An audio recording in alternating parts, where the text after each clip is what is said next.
G'day y'all, welcome back to the channel. Mr. Shea Poulet with Shea Poulet Homestead. Bittersweet to the end of the summer. This means the fall is upon us. We're into a windstorm tonight with some heavy rain, so kind of prepping the yard right now for the wind. See what's going to blow around. You can already see the corn blowing. So let's check out the garden real quick. The blight's taking over my garden now, obviously. Like you said, rooster holler, I knew that from previous years. And then we got pumpkins here. Pumpkins are doing beautiful. Look at the size of this pumpkin. Nice big pumpkin. That one's still green.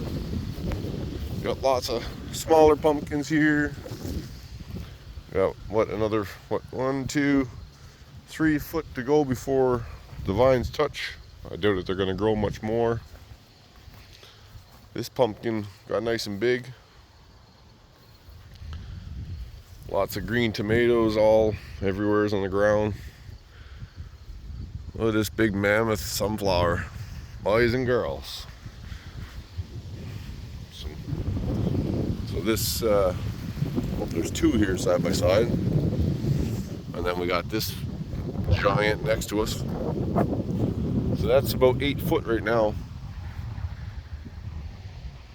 Still not even a head on the top of it yet. And then all the pumpkins went right out to the road, and I ran them all up the side of the road. So we got pumpkins all up this side too. You really start to see even the gourd. Look at the size of this gourd.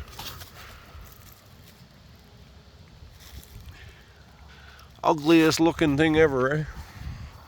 And you can see all the orange inside. I got 1, 2, 3, 4, 5. Another big, that's the big giant gourd that we had right at the start.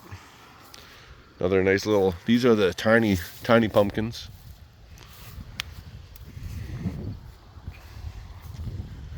Got some really small ones there. So those little ones, seems like I'm gonna have quite a bit. There was a lot on the vine. So here's one row of potatoes I dug up. Vine's still wanting to grow. Squash is never stops. These were just in the weeds of what was growing in like this stuff here. So in the potatoes. Not sure if I got all the potatoes or not. There might be still some right here. But there was a lot of potatoes, folks, and they didn't go as deep as I expected. I thought they were going to go deeper. That's why I fluffed up the garden a lot, but apparently it doesn't matter. The potatoes probably only went about maybe 6 inches deep.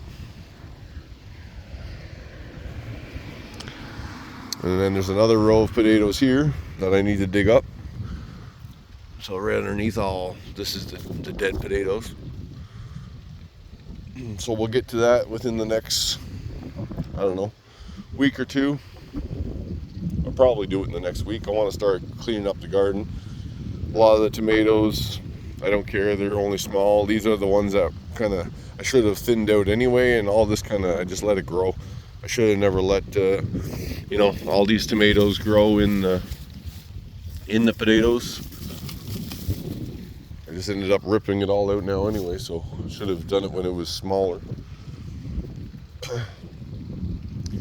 And also something else I would have done with the potatoes, so next year I'm going to leave the rows a little bit more spaced apart. They were spaced about, well, there's the middle here and there's the middle over there, so about 3 foot now.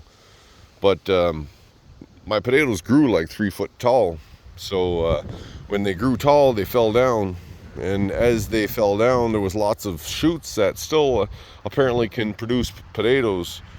So next year I'm going to try laying the vine down and just keep burying it. So I'll use this maybe like a 4 or 5 foot area, like wide, just for 2 rows of potatoes. Or maybe we'll just do one big long row of potatoes. I don't know. Plans change every year, so Cucumbers, they're pretty well done, so I'm gonna make my way over to them now. I don't remember. I'll have to look back at my videos whether or not I just did 2 rows of potatoes or 3 rows of potatoes. I think I did 2 rows of potatoes, and then that's a row of carrots that are buried in there too. Carrots, I'm going to try to leave them there, and whatever tomatoes grew in the carrots, I'll leave them, and then I'll try to thin that out a little bit, and then we'll start digging out the carrots too. I'm not expecting a whole lot with the carrots. I mean, initially I wanted to, my goal was to have nice long carrots because of the bedding. I have 12 inches of soil for the, well, I said bedding, but for the compost. There's a little tiny potato. There's probably some in here.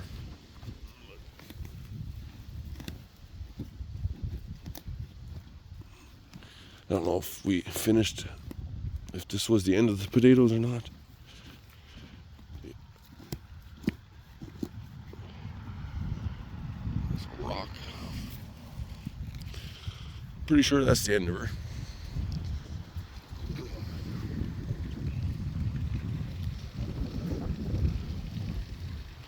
Alright, y'all.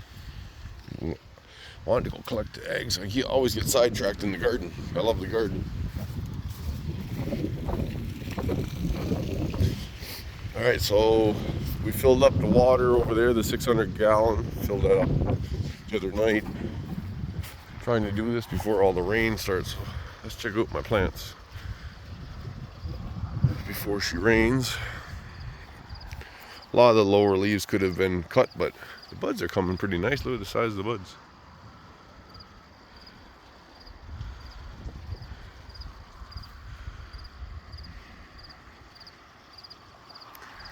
And this one here, I got some yellow leaves coming on the side, but she's a little bit behind the rest of them. And then we got this one. Actually not too bad for being burnt by the fire. And I stuck them all on the ground and just threw the dirt on top of them to hold them down because they were literally getting too big and they were just falling over every day. So we got all the ducks. Hello, duckies.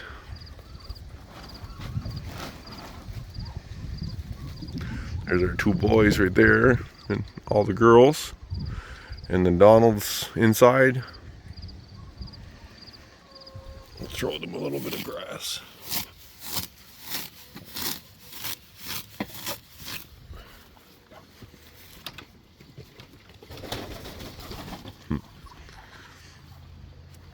So hopefully this cover stays on while the windstorm pass.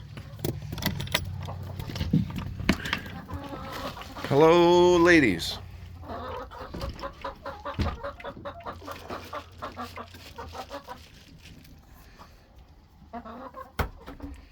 All right.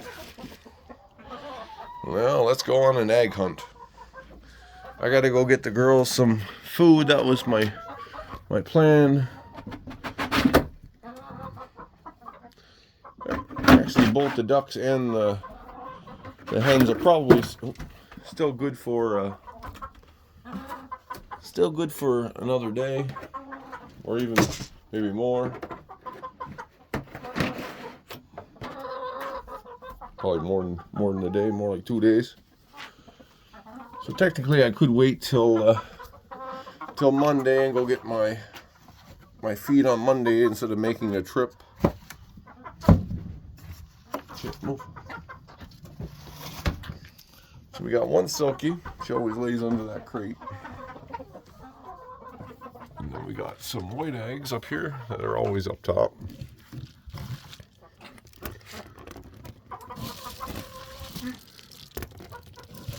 We had like upwards of almost 20 eggs in this corner before, so.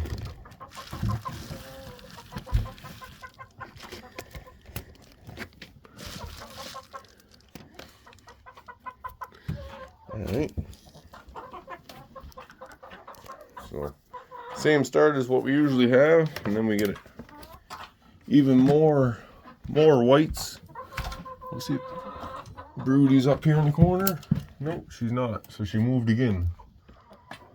So she was up here last time.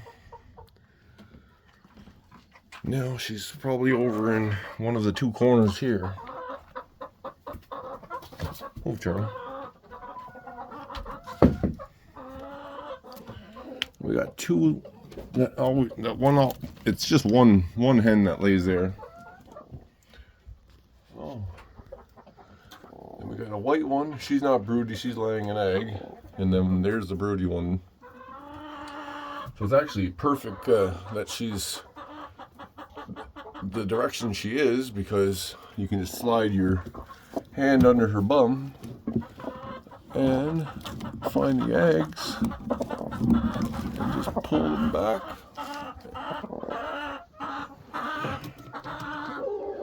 There.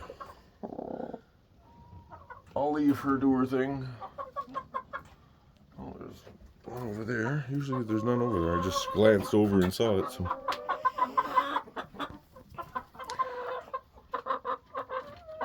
Oh, she's gonna lay an egg. She's all puffed up in her bum. Oh, she just laid an egg, I bet. Yep.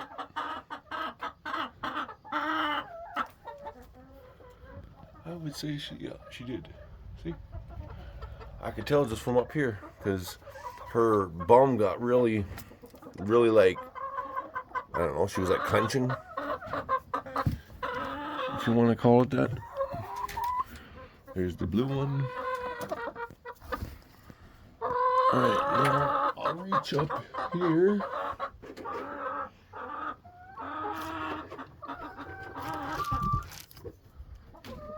Grab this one.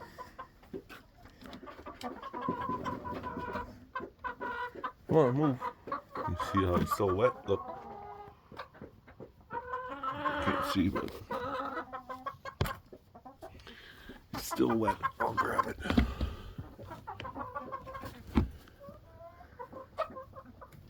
It's all wet.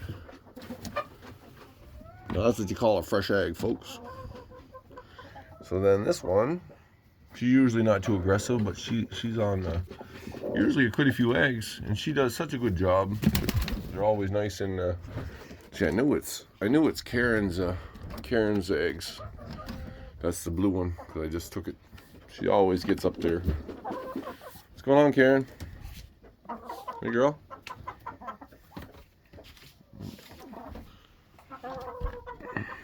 All right, so now we got those. Oh, they're laying eggs. I'm just gonna leave them finish laying. I don't like bugging them. It's still morning, right? So normally I'm not back here until the afternoon. So we'll stop at that for right now. We probably got another 8 to 10 more eggs, I would assume. So, all right, y'all. Thank you for tuning into the channel. Appreciate y'all. You want to learn some harvesting your garden videos? They're coming up, and then we'll be tilling the garden. We're going to be cleaning out the chicken coop, so I'll show you my ice scraper technique. So that's a great way for lifting up your composted bedding that's been sitting here all summer. It gets very, very compact and heavy, so the ice scraper just makes it a heck of a lot easier. It's a lot less strenuous on yourself. Still a lot of work by yourself, but you know, over a couple days, or if you're like me, you try to get her done in one day, but it's a lot of wheelbarrow loads. So I built myself a little trailer out of a 600-liter tote, water tote. I cut it in half, and then I used an old bicycle that I had from a friend of mine, and I took the wheels off of it, and an old bed frame. I took 2 bed frames and bolted them together in the shape of a trailer and made a trailer so that it would be much easier for carrying around, so I can kind of just maneuver it around with either my hands or with the garden tractor. So the duck and the chicken.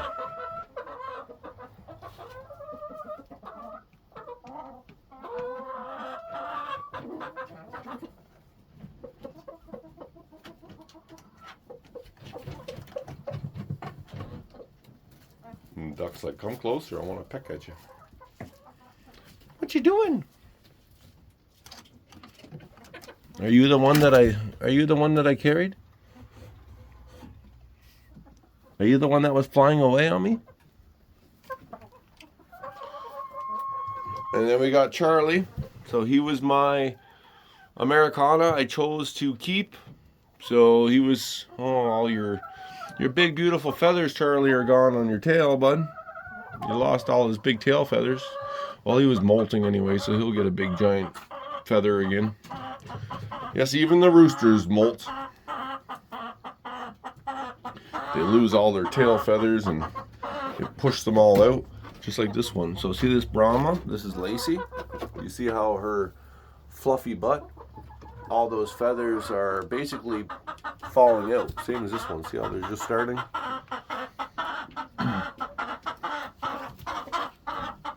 All right, y'all. Have a good one.